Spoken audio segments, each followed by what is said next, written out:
जय श्री राम दोस्तों, आप देख रहे हैं YouTube चैनल ज्ञान स्टार प्लस। तो दोस्तों, आप सभी का हार्दिक स्वागत और अभिनंदन। दोस्तों, आज हमने आपको कमेंट चुना है देसी कहानी स्टार चैनल वालों का। ये पूछ रहे हैं कि माँ के नाखून एक नहीं, बेटे के नाखून 20, या तो जाने पढ़ा लिखा या जाने जगदीश। दोस्तों, इनका बहुत ही अनूठा और सुंदर कमेंट है।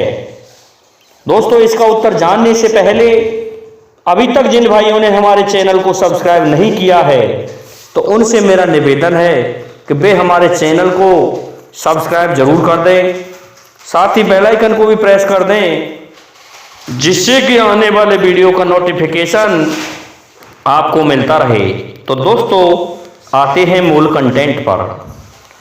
दोस्तों, ये कहानी कई जगह लगाई जा सकती है। इसमें सर्वप्रथम तो हम लगा सकते हैं कि बताते हैं कि मत्स्य कन्या जो समुद्र में थी, मछली के से मकर ध्वज उत्पन्न हुए थे, और मकर ध्वज की मां के एक भी नाखून नहीं था और मकर ध्वज के 20 नाखून थे। लेकिन दोस्तों, ये कुछ सटीक नहीं लगता है। इसका कारण ये है कि मछली के तो बहुत सारे नाखून होते हैं, बहुत सारे कांटे होते हैं। इस कारण से इस जगह पर ये सटीक नहीं है। दोस्तों, दूसरी जगह पर लेके चलते हैं हम आपको महाराज दशरथ की उत्पत्ति पर। महाराज दशरथ की उत्पत्ति बड़े अनूठे तरीके से हुई है। ये इस प्रकार से है दोस्तों कि किसी ब्राह्मण के यहां बहुत गरीबी थी, और उस समय महाराज दशरथ के पिता आज क्या करते थे दोस्तों, दान देने में निपुण थे। तो दानी कहा जाता था उन्हें। क्या होता है, एक दिन ब्राह्मणी कहने लगी कि ये सभी ब्राह्मण दान दक्षिणा लेकर के आते हैं राजा के पास से, और ये मौज कर रहे हैं, हम दुख पा रहे हैं। तुम ऐसा करो, इस राजा से आज हमारे लिए भी कुछ मांग लाओ। तो ब्राह्मण मना करता है, लेकिन पंडितानी के हट करने पर वह चला जाता है। अब क्या होता है दोस्तों, जैसे ही ब्राह्मण गया तो उसने देखा कि खजाने में से सोने के भंडारों का वितरण कर रहा है महाराज आज। तो वो समझ गए कि ये दान मुझे नहीं चाहिए। राजा जैसे ही उस ब्राह्मण के पास आया और बोला, तुझे क्या चाहिए? ब्राह्मण कहने लगा, मुझे कुछ नहीं चाहिए। तो राजा कहने लगा, यहाँ क्यों आया? कि दान ले ले। तो कैसा दान लेगा? कि मैं ऐसा दान लूंगा जिसमें तेरी मेहनत हो। ये तो जनता के खून पसीने की कमाई है, मैं ये नहीं ले सकता। तो दोस्तों, दूसरे दिन राजा स्वयं मजदूरी करने गए, और रामायण के अनुसार, रामचरित के मानस के अनुसार, इन्होंने एक लोहार के पास जाकर के घन चलाया, और घन चला करके दिन भर घन चलाने पर 2 पैसे कमाए, और उन 2 पैसों को लेकर के घर को आ गया। दूसरे दिन जब ब्राह्मण याचना करने आया तो वे ही 2 पैसे इन्होंने उस ब्राह्मण को दे दिए। ब्राह्मण प्रसन्न हुआ, लेकिन 2 पैसे थे, लेकर के घर को चला गया, ब्राह्मणी को दे दिए। ब्राह्मणी प्रसन्न नहीं हुई, तो ब्राह्मणी ने क्या किया दोस्तों, उस समय कच्चे घर और छान अटारियां हुआ करती थीं, तो एक आरे में रख दिया। उस आरे में क्या होता है दोस्तों, बरसात का समय आ गया, बरसात होने लग गई, तो उसमें पानी चला गया। पानी के जाने से वो 2 पैसे अंकुरित होने लग गए, और उनमें से एक पेड़ निकल आया। राजा से कहने लगा कि तुम्हारे 2 पैसे हैं, उनमें अंकुरण हो रहा है। तो लोग सोचने लगे, देखते हैं पैसों का पेड़ कैसा होता है। इस प्रकार से वह पेड़ धीरे धीरे बड़ा हो गया। जब वह पेड़ बड़ा हो गया, राजा को भी बताया, तो राजा कहने लगा, देखते हैं कि इसमें फल कैसा आता है। दोस्तों, उसमें जो फल आया तो उसमें पत्थर के रूप में फल आने लगा। उनमें से जब वो पक गए तो एक फल को तोड़ करके बाजार में बेचने गया, लेकिन किसी ने भी नहीं खरीदा। एक जौहरी के सामने से निकल रहा था, तो जौहरी कहने लगा, ये कहाँ ले जा रहा है पारस पत्थर तू? ये तो पारस पत्थर है, ये मुझे दे जा।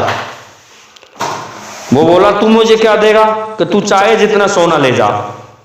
तो दोस्तों उसके पास जो भी स्वर्ण मुद्राएं, जो भी कुछ था सोनार के पास में, वो सारा धन उस ब्राह्मण को दे दिया।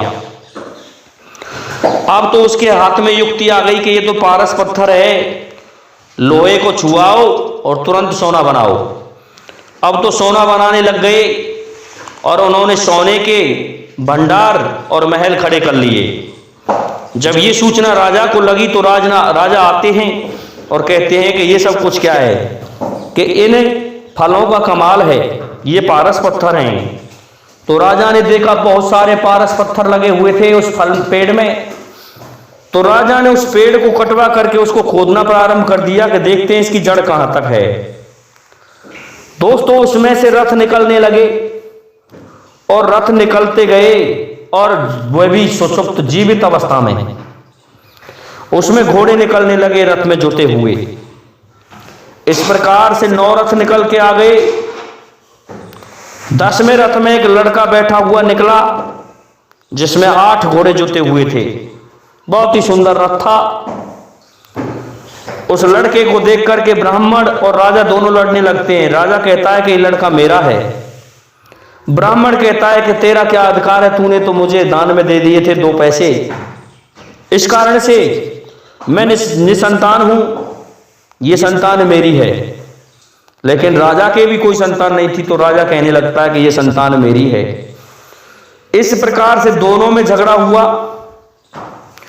उस झगड़े को निपटाने के लिए ब्राह्मणी को बीच में आना पड़ा, और ब्राह्मणी कहने लगी कि ब्राह्मण देव ऐसा है, ये संतान राजा को ही दे दो, क्योंकि हमारे यहां तो बेचारा ये मांगकर ही खाएगा, लेकिन राजा के पास जाके तो ये युवराज बनेगा, राज संभालेगा।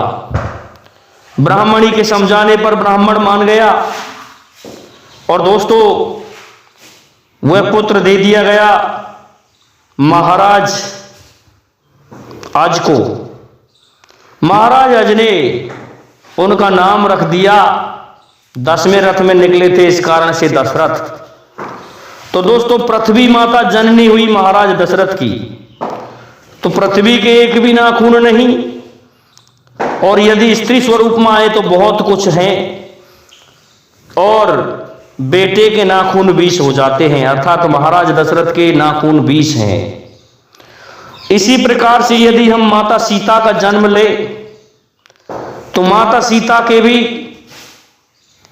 उनकी जो मां थी पृथ्वी थी, उनके भी 20 नाखून थे, लेकिन पैदा करने वाले अर्थात पृथ्वी माता के कोई भी नाखून नहीं थे। इस कारण से जो भूदेवी में से उत्पन्न हुई हैं तो उनके कोई नाखून नहीं थे। तो श्रीमान देसी कहानी स्टार वालों, सुन लो आप, आपका उत्तर हम दे रहे हैं कि मां के नाखून एक नहीं, बेटे के नाखून 20, या तो जाने पढ़ा लिखा या जाने जगदीश। दोस्तों मैं समझता हूं आप हमारे उत्तर से संतुष्ट हो गए होंगे, इसलिए अब आप सभी से मेरा निवेदन है कि आप हमारे चैनल को लाइक, शेयर और सब्सक्राइब करें, साथ ही बेल आइकन को भी प्रेस कर दें, जिससे कि आने वाले वीडियो का नोटिफिकेशन आपको मिलता रहे। दोस्तों आज के लिए इतना ही काफी है। जय हिंद, जय भारत, जय जय श्री राधे, जय जय श्री राम।